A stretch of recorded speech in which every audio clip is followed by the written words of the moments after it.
Just inside the front doors of Hair of the Dog Brewing Company on Portland's Central East Side, there's a photograph of Michael Olson. He, we know, had a good attitude, and people would complain about the train noise, and he would always say, "What train?"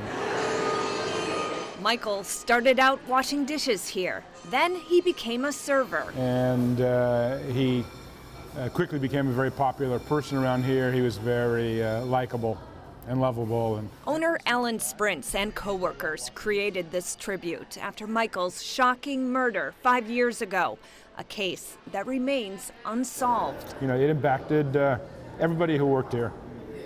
So everybody was grieving, and a lot of people still are suffering with it. People, including Michael's parents. Sandra and Jim Olson live in Florida. Oh, very sad. It's not something you get over as a parent. It's always there. You just learn to live with it. The night of September 30th, 2014, Michael went to a bachelor party in Southeast Portland. And they ran out of beer, so he made a beer run with his buddy. She says they were walking back to the party when Michael was attacked. This text to his parents saying, "Love you both a million, a billion," would be their last. And when I realized when he had written it, which was just a few hours before it happened to him, that made it even more special. That September night, just after 11 p.m., Portland police responded to reports of a shooting here along 52nd Avenue in the Woodstock neighborhood. Detectives say someone tried to rob Michael and then shot him. One guy just reached up and shot Michael in the back of the head, and Michael collapsed. The other young man who was with him ran for his life, and thank goodness he survived. So that's all I know. At the time, police released this sketch of the suspect, but there are still no arrests and no answers. And I think because, as we've talked, it was such a senseless act of violence, we'd like to know why. You know, that's one answer I would like to ask the person. Why? He wasn't armed. He wasn't going to harm you. Why?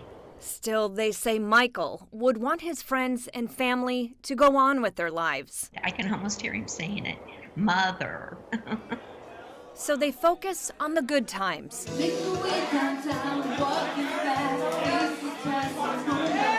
As one of the people said, Michael loved to sing both on key and off key.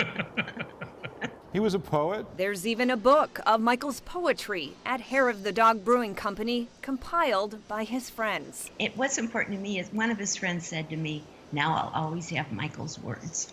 Family and friends also hope someone will speak up for Michael where he can't by giving information to police about his murder. Well, it's not going to bring Mikey back. It doesn't take away the grief, but, you know, it's a little bit of justice if there is somebody who actually is held responsible for it. In Southeast Portland. Yeah, little Mikey! Yes! Hey,